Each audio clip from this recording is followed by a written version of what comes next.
सुबह का पहला उजाला अभी अभी गांव पर बिखर रहा था। आसमान में हल्की गुलाबी आभा फैली हुई थी। गांव के कच्चे पक्के मकानों की छतों पर ओस की बूंदें चमक रही थीं। दूर कहीं मुर्गों की बांग सुनाई दे रही थी। बैलों की घंटियां बज रही थीं और हवा में ताजी मिट्टी की खुशबू घुली हुई थी। गांव के सबसे आखिरी छोर पर एक पुराने बरगद के पेड़ के नीचे बना छोटा सा कच्चा मकान था। उसकी दीवारें मिट्टी और गोबर से लीपी हुई थीं, जिन पर बारिश के निशान अभी भी बाकी थे। छत पर सूखी घास और टाइलें रखी हुई थीं। मकान के अंदर एक छोटा सा कमरा था। कमरे में लकड़ी की पुरानी चारपाई रखी हुई थी, जिसकी रस्सियाँ कहीं कहीं टूटी हुई थी। चारपाई पर बिजली लेटी हुई थी। चेहरा पीला और सूखा पड़ गया था। सांस लेने में तकलीफ हो रही थी। सिर के पास एक पुराना तकिया था, जिस पर उसकी पसीने की बूंदें सूख चुकी थीं। कमरे में हल्का धुआं और दवा की तीखी गंध फैली हुई थी। बाहर से कालू का कदम सुनाई दिया। वह अंदर आया। उसकी काया मजबूत थी, लेकिन चेहरा थकान और गुस्से से भरा हुआ था।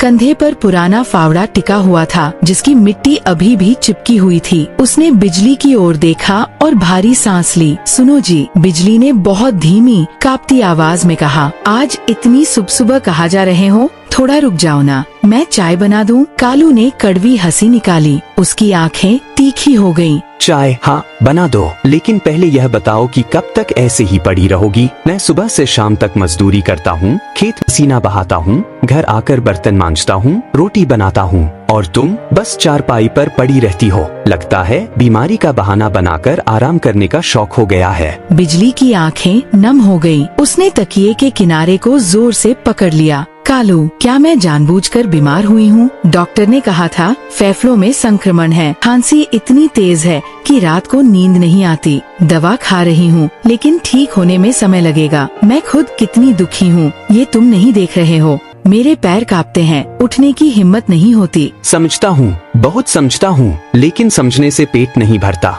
अब उठो, चूल्हा जला दो, मैं जा रहा हूँ। शाम को लौटूंगा तो खाना तैयार मिलना चाहिए। अगर नहीं मिला तो ठीक नहीं होगा। उसने बात अधूरी छोड़ दी और तेज कदमों से बाहर निकल गया। दरवाजा जोर से बंद हुआ। बिजली अकेली रह गई। उसने बहुत धीरे धीरे चारपाई से उठने की कोशिश की। पैर लड़खड़ा रहे थे। दीवार का सहारा लेकर वह चूल्हे तक पहुँची। सूखी लकड़ियाँ रखी, चिंगारी से आग जलाने लगी, लेकिन धुआं इतना घना उठा कि खांसी का जोरदार दौरा पड़ गया। वह दीवार से टेक लगाकर बैठ गई। आँखों से आंसू बह रहे थे। हे भगवान, मैंने क्या पाप किया था? मेरे अपने ही मुझे नहीं समझते। काश कोई मेरी पीड़ा को महसूस कर ले। बस एक बार पूछ ले कि दर्द कहाँ है। कालू गांव की पगडंडी पर तेजी से चल रहा था। रास्ते दोनों तरफ सरसों के खेत लहरा रहे थे। हवा में सरसों की मीठी खुशबू थी, लेकिन कालू के मन में तूफान था। सारी जिम्मेदारी मेरे सिर पर। बीवी बीमार, बच्चे नहीं, खेती नहीं,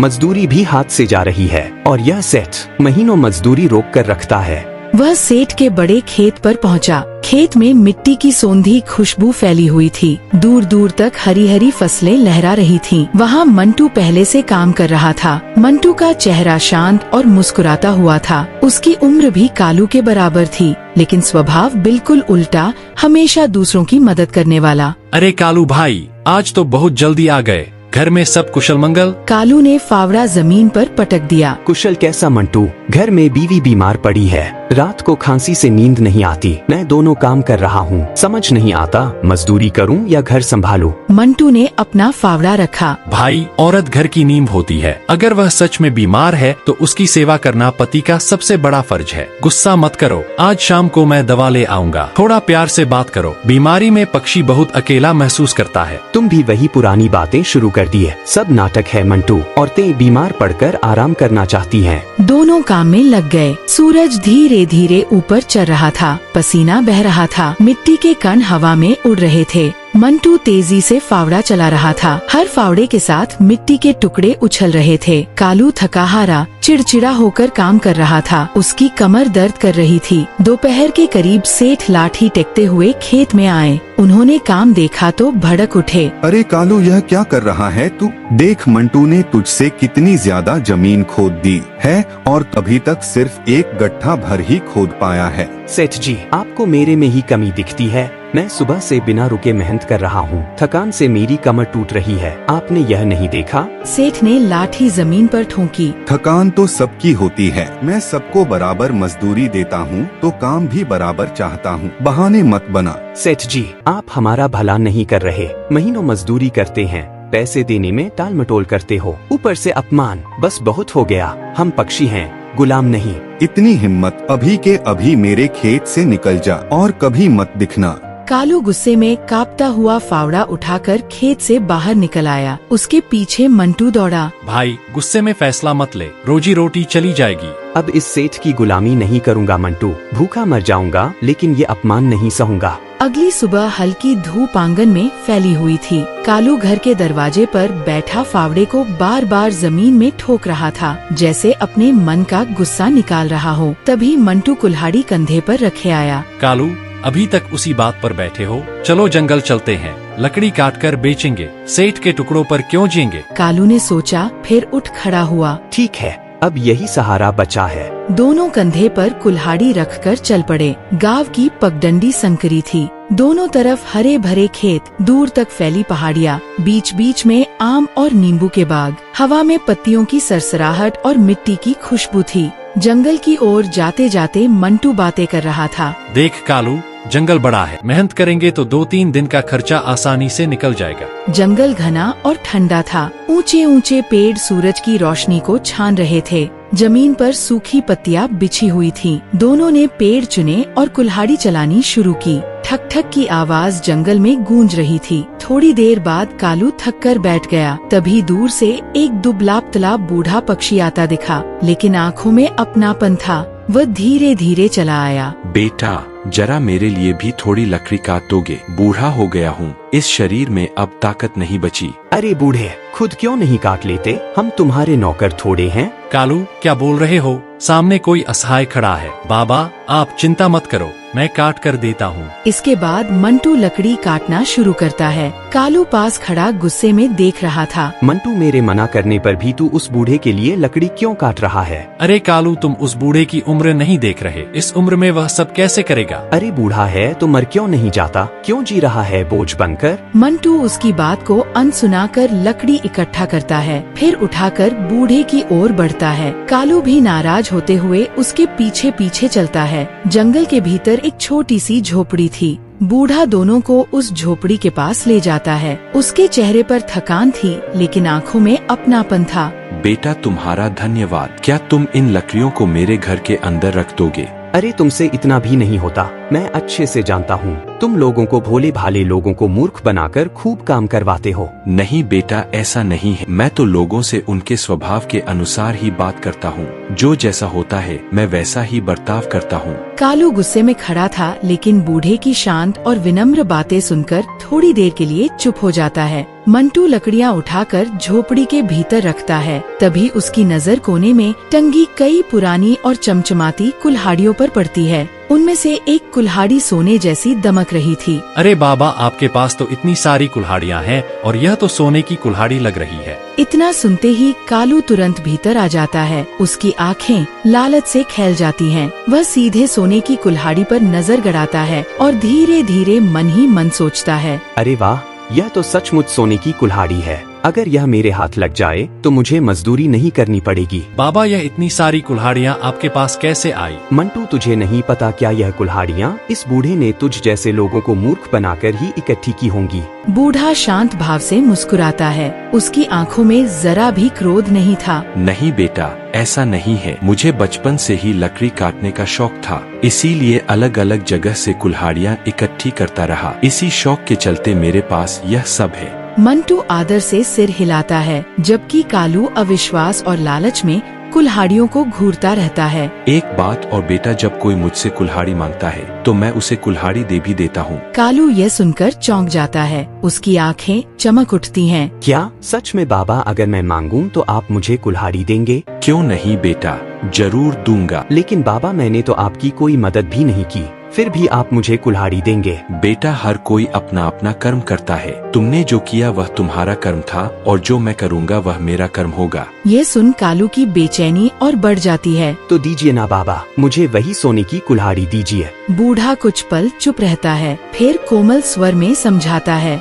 बेटा, अभी तो तुम्हारे पास अपनी कुल्हाड़ी है ना। जब सचमुच तुम्हें जरूरत होगी तब यह कुल्हाड़ी तुम्हें मिल जाएगी। सब कुछ समय आने पर ही मिलता है। कालू झुंझला जाता है और मन ही मन सोचता है कि बूढ़ा उसे टाल रहा है। ठीक है बाबा, हमें देर हो रही है, अब हम चलते हैं। इसके बाद दोनों लकड़ियों का गट्ठर उठाकर जंगल से बाहर निकल जाते हैं। मंटू आगे आगे चल रहा था, जबकि कालू बार बार पीछे मुड़कर झोपड़ी की ओर देख रहा था। उसके चेहरे पर स्पष्ट था कि उसका मन वहीं सोने की कुल्हाड़ी पर अटका था। सोने की कुल्हाड़ी अगर मुझे मिल जाए तो मेरी किस्मत ही बदल जाएगी। बाबा ने कहा है कि कुल्हाड़ी दूंगा, लेकिन कब? अब मुझे तो बर्दाश्त ही नहीं हो रहा है। रात का समय कालू अपने घर के दरवाजे पर बैठा था। उसके चेहरे पर बेचैनी और आंखों में लालच था। अब तो मुझसे कुल्हाड़ी के बिना एक पल भी नहीं रुका जा रहा है। वो सोने की कुल्हाड़ी मुझे किसी भी तरह हासिल करनी होगी। बूढ़े ने कहा था समय आने पर देगा, तो क्यों ना मैं ही कुछ ऐसा कर दूं और उसे मूर्ख बना डालूं। तभी अचानक बिजली दरवाजा खोलकर बाहर आती है। उसकी आंखें नींद से भरी थी। अरे सोना नहीं है क्या?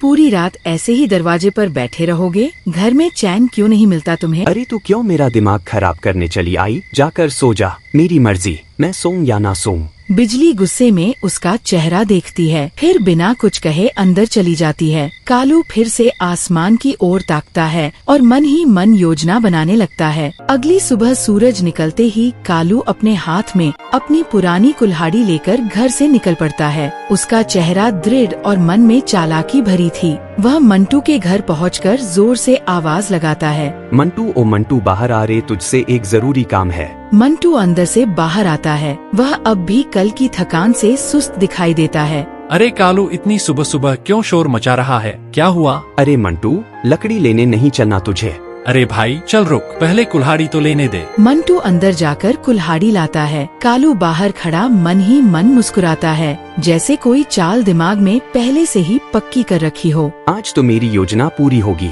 बस एक धक्का चाहिए किस्मत को। इसके बाद दोनों जंगल की ओर चल देते हैं। हवा पेड़ों से टकराकर सरसराहट कर रही थी। मंटू थोड़ा धीमा चलता है, जबकि कालू तेज कदमों से आगे बढ़ रहा था। अरे भाई कालू, थोड़ा धीरे चल, इतनी जल्दी कहाँ की है? अरे भाई, घर में और भी काम है, समय बर्बाद करने से क्या मिलेगा? दोनों जंगल में पहुंचकर लकड़ी काटना शुरू करते हैं। कुल्हाड़ियों की ठक ठक की आवाज जंगल में गूंजती है। कालू मन ही मन मुस्कुराते हुए अपनी योजना को अंजाम देने का मौका ढूंढता है। अचानक वह अपनी कुल्हाड़ी मंटू की कुल्हाड़ी से टकरा देता है और अगले ही पल दोनों कुल्हाड़ियां बीच से टूट जाती हैं। अरे मंटू, क्या तू आंखें मूंद करके कुल्हाड़ी चला रहा है? देख, दोनों की कुल्हाड़ियां टूट गई। अरे यह क्या हो गया? मैंने तो सावधानी से ही कुल्हाड़ी चला रहा था। ओ अच्छा, तू सावधानी से कुल्हाड़ी चला रहा था। यह सब तेरी गलती है। अब देख, हमारे पास काम करने लायक कुल्हाड़ी ही नहीं बची। मंटू चिंतित खड़ा था, जबकि कालू के चेहरे पर गुस्से के पीछे छिपा चालाकी का भाव चमक रहा था। दोनों की टूटी कुल्हाड़ियां जमीन पर पड़ी थी। अब मैं कैसे लकड़ियां काटूंगा? कैसे मेरे घर का गुजारा होगा? सब बर्बाद हो गया। गुस्सा मत कर कालू, मैं मजदूरी करके तेरे लिए एक नई कुल्हाड़ी ले दूंगा। हाँ हाँ, तू तो अपने आप को बड़ा दानवीर समझता है। लगता है जैसे दुनिया का सारा भार तेरे कंधों पर है। तभी दूर खड़ा बूढ़ा दोनों को झगड़ता देख उनके पास जाता है। क्या हुआ बेटा, तुम दोनों क्यों झगड़ रहे हो? देखो ना बाबा, इसने जानबूझकर मेरी कुल्हाड़ी तोड़ दी। नहीं बाबा, मैंने तो कुल्हाड़ी सावधानी से चलाई थी, धोखे से टकरा गई। तुम दोनों इस प्रकार झगड़ो मत, आओ मेरे साथ आओ। बूढ़ा दोनों को अपने साथ झोपड़ी में ले जाता है। झोपड़ी के अंदर दीवार पर टंगी अलग अलग कुल्हाड़ियां चमक रही थी। सुनो बेटा, टूट फूट तो जीवन का हिस्सा है। लो, चुन लो, कौन सी कुल्हाड़ी चाहिए? कालू की आंखें सीधे सोने की कुल्हाड़ी पर टिक जाती हैं। उसका चेहरा लालच से चमक उठता है। बाबा, मुझे तो वो सोने की कुल्हाड़ी चाहिए, वही चाहिए बस। ठीक है बेटा, जाओ ले लो। कालू सोने की कुल्हाड़ी उठाकर अपनी आंखों में चमक भर लेता है।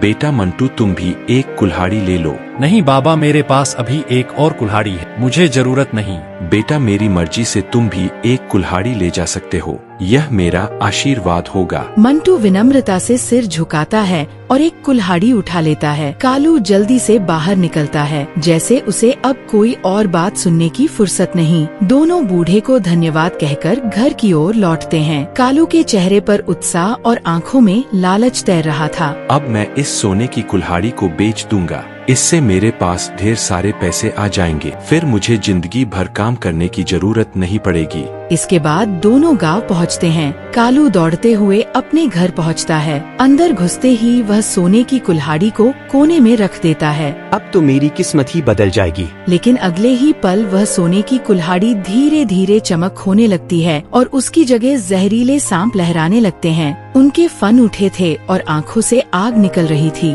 अरे ये क्या हो गया? कोई बचाओ बचाओ। वह डर के मारे घर के कोने से पीछे हटता है। सांप सरसराते हुए जमीन पर फैल जाते हैं। कालू का चेहरा पसीने से भीग जाता है। वह घबराकर जल्दी से दरवाजे की ओर भागता है। बचाओ बचाओ। हर बराहट में उसका पैर फिसल जाता है और वह जमीन पर गिर पड़ता है। उसके माथे से खून बहने लगता है। यह सब उस बूढ़े का किया धरा है। उसी ने मेरे साथ यह सब किया है। आज मैं उसे नहीं छोड़ूंगा। कालू घायल माथे से खून पोंछता हुआ तेजी से जंगल की ओर दौड़ता है। उसके चेहरे पर गुस्सा और आंखों में नफरत झलकती है। जहाँ भी मिलेगा आज उस बूढ़े को सबक सिखाऊंगा। वह जैसे ही जंगल में झोपड़ी वाली जगह पर पहुंचता है तो वहाँ से झोपड़ी गायब हो जाती है। चारों ओर बस पेड़ों की सरसराहट थी। अरे ये झोपड़ी कहाँ गई और वो बुढ़ा कहाँ गया? अरे ओ बूढ़े सामने आ, तूने मेरे साथ ये क्या किया? वह जोर जोर से चिल्लाता है और फिर जमीन पर बैठकर फूट फूट कर रोने लगता है। अचानक पीछे से एक धीमी आवाज आती है। क्या हुआ कालू, मुझे ढूंढ रहे हो? कालू पलटकर देखता है। बूढ़ा शांत खड़ा था। उसके चेहरे पर मुस्कान थी लेकिन आंखों में गहरी गंभीरता। तुमने मेरे साथ ऐसा क्यों किया? मैंने तुमसे सोने की कुल्हाड़ी मांगी थी और तुमने मुझे जहरीले सांप दे दिए। नहीं कालू, यह मैंने नहीं किया। यह सब तेरे कर्मों का फल है। जो जैसा करता है वैसा ही फल पाता है। तो क्या मंटू को उसके कर्मों का फल नहीं मिलेगा? क्यों नहीं, मंटू को भी उसका फल मिल चुका है। मंटू अपने घर पहुंचता है। वह साधारण लोहे की कुल्हाड़ी दीवार के पास रख देता है। अगले ही पल कुल्हाड़ी चमकने लगती है और ढेर सारे सोने चांदी के गहनों में बदल जाती है। मंटू की आंखें आश्चर्य से खैल जाती हैं। अरे यह क्या, इतना सारा सोना? लगता है यह सब उस बाबा का आशीर्वाद है। धन्यवाद बाबा, आपका बहुत बहुत धन्यवाद। मेरे प्यारे बेटा, चैनल को लाइक, सब्सक्राइब और शेयर जरूर कर दें। मेरा आशीर्वाद हमेशा आपके साथ रहेगा।